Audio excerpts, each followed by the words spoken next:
Best Life հայ-ճապոնական բժշկական կենտրոնում բուժվում են սիրտ-անոթային բոլոր հիվանդությունները։ Լավագույնս կատարվում են բացառիկ միջամտություններ, սրտի ստենտավորում կրկնակի դեղապատ եւ լուծվող ստենտներով եւ սրտի կլապանի վերակառուցում հիվանդի սեփական հյուսվածքներով։ Բուժվում են նաեւ նյարդաբանական աղեստամոքսային հիվանդությունները։ Գործում է համակարգչային տոմոգրաֆիա, նորաբաց հեմոդիալիզի բաժանմունք, շտապօգնության ծառայություն, պոլիկլինիկա։ Մանրամասների համար զանգահարել 015 80 80 08 կամ 012 80 8008 Best Life, մենք աշխատում ենք 24/7 ռեժիմով։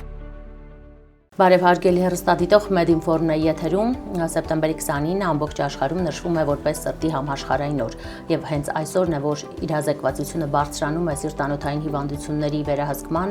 ինչպես նաեւ այն գործոնների նկատմամբ, որոնք հանգեցնում են այս հիվանդություններին։ Նշեմ, որ ամբողջ աշխարհում մահացության առաջին տեղում շարունակում է մնալ սիրտանոթային հիվանդությունները, իսկ 2021 թվականի տվյալներով Հայաստանում բնակչության մոտ 50%-ի մահացությունը հենց արձանագրվել կրկին սիրտանոթային հիվանդություններով, ընդ որում իշեմիկ հիվանդությունների առումով։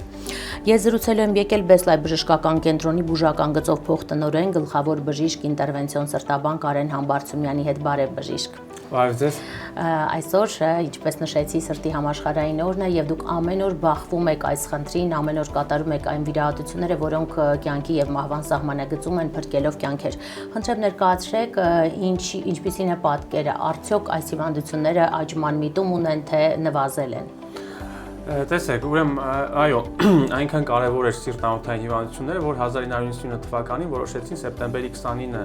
ընդունել որպես սրտի միջազգային կամ համաշխարհային օր, որպեսզի ավելի շատ ուշադրություն դարձնեն սիրտանոթային հիվանդություններին կամ մարդկանց քարոզեն, որ բացատրեն, որ շատ կարևոր է առողջությունը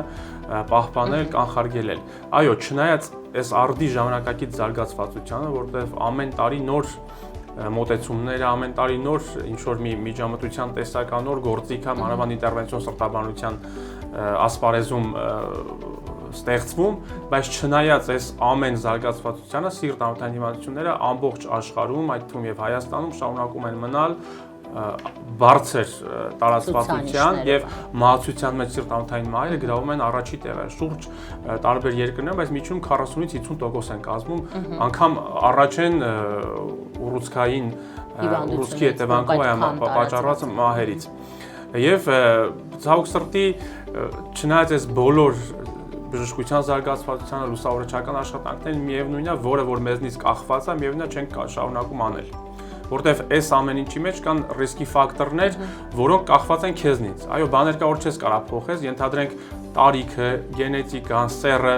դու չես կարող փոխես, քեզնից կախված չի, բայց ենթադրենք հստակ ծխելը ավելացնում է սիրտանոթային հիվանդությունները եւ դրանով պայմանավորված բարդությունները, ալկոհոլը, խմիչքը, հիպոդինամիան, կերակրի աղը, սրանք բաներ են, որոնք ասենք տարական բաներ են, այսինքն եթե մարդը չափավորի կերակրի աղի սահմանափակումը գոնորական 4-5 գրամից ավել չլինի, կամ ամենտեղ մեքենայով չգնա, փորձի ոդկով քայլել, այո, այդ հիպոդինամիան վերացնի իր կյանքից, ծխելը վերացնեն, ալկոհոլը վերացնեն, եթե հնարավոր չի գոնե սահմանափակեն, քչացնեն, այսինքն տարական բաներ անելով մեծ մաս դեպքերում այդ սիրտանոթային հիվանդության տոկոսը կքչանա։ Բժիշկ, այ պետք է հարցնեմ, դուք ծխում եք։ Իհարկե ոչ։ Եթե ես մի բան անում եմ, իմ դիմացին չեմ կարող ասեմ չանեք։ Հորդորեք, որ նա չանի, այո։ Խնդրեմ ներկայացրեք, այն նշեցիք, որ սեռային առումով նույնպես այս հիվանդությունները առանձնանում են եւ գրանցված է, որ տղամարդկանց շրջանում այն առավել հաճախ է հանդիպում, խոսքս մասնավորապես ինֆարկտների մասին է, սրտի իշեմիկ հիվանդության մասին է։ Խնդրեմ ներկայացրեք, ինչպես եք դա բացատրում, ինչով է դա պայման։ Տեսեք, ուրեմն նախ ասեմ, որ այո, տղամարդ սեռը ռիսկի ֆակտոր է հանդիսանում սիրտանոթային հիվանդությունների ժամանակ, բայց 60-ից բարձր տարիքում համարյա հավասարվում է։ 60-ից բարձր տարիքում տղամարդկանց ու կանանց մոտ համարյա նույն ցուցանիշն է։ Ինչու դա պայմանված է հորմոնալ ֆոնով, որտեղ Աստված երբ որ մարդուն ստեղծի, երբ որ կանանց տարբեր տեսակով, տարբեր բնույթով, էմոցիաներով, հորմոնալ հուզական աշխարհ ստեղծել։ Դրա համար, քանի այդ հորմոնային տեղաշարժերը գերակշռում են, դա մինչև կակրաս այդ 60 տարեկանն է, այդ հորմոնային առանձնահատկությամբ պայմանավորված տղամարդկանց մոտ սիրտ-անոթային հիվանդությունները ավելի, ես sense եմ հասկանում ու բացատրում, ավելի շատ են հանդիպում, իսկ 60-ից ավել, որ արդեն այդ ֆոնը էլ էական չի, դեր չի խաղում, համարը հավասարվում է տղամարդկանց եւ կանանց մոտ սիրտ-անոթային հիվանդությունները հավասարվում ոչ թե իջնում են, այլ նրանցն էլ բարձրանում են։ Այո, եւ այսպես հավասարվում են։ Նույն քանակը, որովհետեւ երբ որ 60-ից բարձր է, արդեն համարյա տղամարդկանց ու կանանց մոտ այդ սրտային պատահարները նույն բանն են։ Բայց ես նաեւ ասեմ, իսկ եթե արդեն որ պետքա գնա գործողության, կնոջ մոտ եթե կա սրտային հիվանդություն, կին սեռը արդեն ինքը հանդիսանում է հավելյալ ռիսկի ֆակտոր։ Եթե հիվանդությունը արդեն կա, այսինքն ենթադրենք 70 տարեկան տղամարդուն վիրատես ու 70 տարեկան կնոջը, կինը ավելի բարձր բարդությունների հավանականություն է, որտեղ կինը, որ արդեն կա իշեմիկ հիվանդությունը գնում է վիրատության, ինքը հավելյալ ռիսկի ֆակտոր է։ Բժիշկ, այս տենտավորման հետ կապված շատ են մարդկանց մոտ թյուր պատկերացումները, կցանկանայի մի փոքր էլ այս մասին խոսենք։ Արդյոք ստենտավորվում է մեկ անգամ եւ մեկ ընդմիշտ, թե ստենտը պետք է փոխել տարիներ անց։ Տեսեք, ուրեմն նախ ես ուզում եմ այդ հարցին մի քիչ գլոբալ պատասխանեմ, ուրեմն ստենտավորումը կամ կորոնարանոթիում ստենտի տեղադրումը դա համարվում է սրտի իշեմիկ հիվանդության բուժման ընդհանրապես տարբերակներից մեկը։ Եվ ոչ, ես որ դու մարդուն կատարում ես կորոնարանոթի ստենտավորում, այսինքն որ դեպքում ենք կատարում, երբ որ սիրտը սնողանոթը նեղացել է, սրտին այրուն լավ չի հասնում եւ հավանականություն կա ինֆարկտի, դու անոթը բացում ես, ստենտավորում ես, որպեսզի ինֆարկտ չտանի։ Եվ ստենտը մի քանի ամիս հետո ինքը արդեն պատվում է անոթի ներսի շերտով նեոինտիմայով եւ այդ ստենտը այլևս ընդհանրապես երբեք հանել հնարավոր չի։ Այլ հարց է, որ մենք երբ որ մարդկանց ստենտավորում ենք, մենք չենք ասում վերջ, դուք բուժվեցիք, 100% առողջ եք, գնացեք ձեր համար կերեք խմեք, ապրեք։ Ոչ, մենք ասում ենք այս պայի հարցը լուծեցինք։ Մենք ստենտավորեցինք, որ ինֆարկտ չտանեք, ցավ չունեք, չմահանաք։ Բայց հիվանդությունը կարող է կրկնվի։ Դրա համար դուք պետք է իմ ասած այն ֆակտորներին հետևեք, չծխեք, չխմեք, դեղորայք օգտագործեք, կերակրյաղը սահմանափակեք, ֆիզիկապես ակտիվ լինեք, որպեսզի հիվանդությունը չկրկնվի։ Բայց կրկնման դեպքում այդ չի նշանակում, որ արդեն վերջ ճակատագիր է, պետք է գնաս սպասես, տեսես ինչ կլինի, չէ, մի շարք միջամտություններ կան, այսինքն պետք է նախ հասկանաս ինչն է պատճառը, ինչու վերանեղացավ։ Պատճառն է։ Այո, դրա համար էլի գիտությունը առաջ է գնացել եւ կան ներանոթային վիզուալիզացիայի միջոցներ։ Այսինքն մտնում ենք անոթի ներսում, կատարում ենք տոմոգրաֆիա, շերտագրում ու հասկանում ենք ինչն է վերանեղացման պատճառը, այսինքն ստենտի սխալ տեղադրումն է, թե կալցիումի պատճառն է, թե այդ հարթմկանային բջիջների հիպերպլազիան է, որտեղ տարբեր դեպքերում տարբեր ձև ես մոտենում։ Ու ուզում եմ ասեմ, որ այո, ստենտը երբ որ դրես չես կարող հեռացնես, բայց այդ նույն տեղը նորից հիվանդությունը կրկնվում է, մի շարք միջամտություններ կա, որոնց արդյունքում կարաս վերացնես այդ։ Այ կարող է դա լինել բժշկի սխալ ստենտը տեղադրելու հետևանքով։ Ես այդ հարցին մի քիչ այսպես պատասխանեմ, բժշկի սխալ տեղադրելով ոչ թե իր սխալ պատրաստվածության կամ ամփոփության, այլ չունենալով համապատասխան գործիքակազմը, որ հասկանա, այսինքն ստենտը այո, դու կարող ես վիզուալ աչքով տեսնում ես անգիոգրաֆիկ պատկերը, ինքը շատ բան է տալիս, բայց ամեն ինչ չի տալիս։ Նոր ասեցի, պետք է ներանոթային տեսանելիության կամ վիզուալիզացիայի միջոցներ, որ դու հասկանաս, լավ, ստենտը դրեցիր, ստենտից հետո հասկանաս ստենտը ոնց նստեց, այսինքն սենց ասած կան նստեցման զոնա կամ մակերես, անգլերենով ասած landing zone, այսինքն պետք է ստենտի պրոքսիմալ եւ հեռակա ծայրերը դնես առողջ հատվածներում։ Այո, գրակատ տեղադրելու մասն է, որը պետք է ունենաս գործիքակազմ։ Ստենտավորված սիրտ ունեցող մարդը, ստենտավորման ենթարկված մարդը համարվում է սահմանափակ կարողություններով, ասենք, մարդ, հիվանդ, որը պետք է որոշակի կյանքում գործողություններ սահմանափակի, թե նա լիարժեք կարող է ապրել այն ակտիվ կյանքով, ենթադրենք սպորտային եւ այլն, ինչ մինչ այդ է ապրել։ Ոչ, ճիշտ հակառակը, ստենտավորված մարդիկ, փառք Աստծո, համարվում են արդեն, եթե ինքը ուներ անոթային հիվանդություններ, այսինքն սրտի իշեմիկ հիվանդություն, այն ժամանակ դից սահմանափակ լիներ ֆիզիկական ակտիվություն, այսինքն գործ անելուց կամ աշճաներ բարձրանալիս պետք է ունենար կրծքավանդակում տհաճության զգացում, շնչարգելություն, հեվոց, այսինքն իր շեմը ֆիզիկական ակտիվության պետք է շատ իջած լիներ։ Իսկ եթե մենք ստենտավորում ենք եւ մարդը սենց ասած չի հասցրել ինֆարկտ տանել, այսինքն սրտամկանի մեռուկացում, որտեղ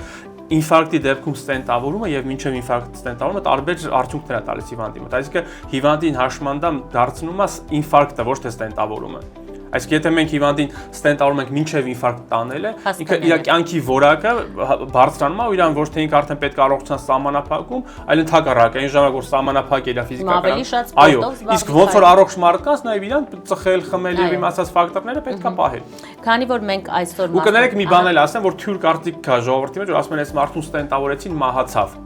Դա էլ սխալ կարծիք է, ոչ թե ստենտավորեցին մահացավ, այլ անգամ այն ուշ փուլում հասավ, որ ստենտավորումը չկարողացավ փրկել իր կյանքը, դրանք տարբեր բաներ են։ Այսինքն ոչ մեկ ստենտի պատճառով չի մահանում։ Այսինքն այն վիճակում, որ անգամ ստենտը իրան կյանք չի տալիս, էլի, այսինքն այնքան ուշահասնում կամ այնքան բարձի թողի վիճակը, այնքան մեծ ինֆարկտ կամ այնքան տարածումը ախտարումը, որ ստենտավորումն էլ չի կարողանում փրկել իր կյանքը, որտեղ ստենտավորեցին մահացան, եթե պրոֆեսիոնալ կլինիկայում, պրոֆեսիոնալ բժիշկների կողմից է, այսինքն չի կարող այդպես բանի, որ ստենտավորեցին մահացան։ Այո, այդ դրա հետևանքով մահացություն իհարկե։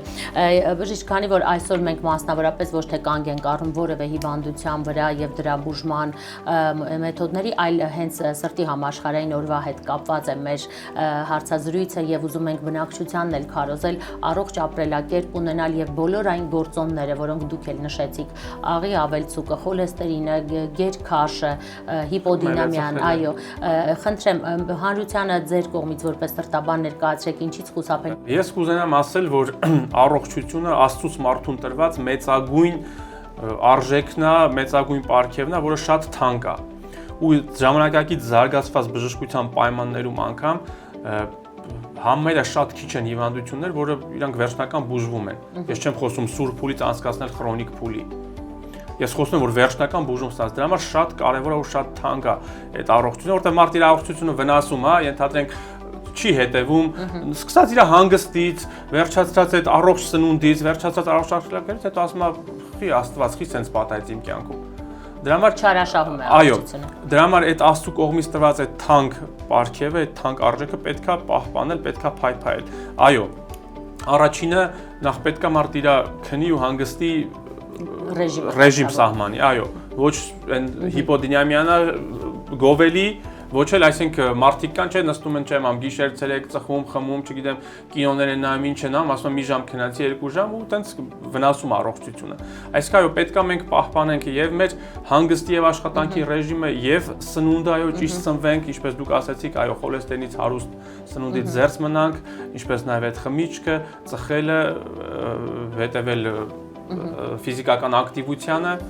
որտեղ ասում եմ, կան ֆակտորներ, որ մեզնից կախված են, ասենք, իսկ կան ֆակտորներ, որ կախված չեն։ Գենետիկա չենք կարող փոխենք, տարիքը չենք կարող փոխենք, սեռը չենք կարող փոխենք։ Սրանք բաներ են, որոնք չենք կարող փոխել։ Մենք կարող ենք նպաստող գործոններ։ Այո, բայց որը կարող ենք փոխել, պետք է փոխենք։ Շնորհակալ եմ բժիշկ Անչափ, կարծում եմ շատ կարևոր էր հեռուստադիտողի համար լսել ձեր հորդորը այսօր եւ ձեզանից նաեւ լսել այն,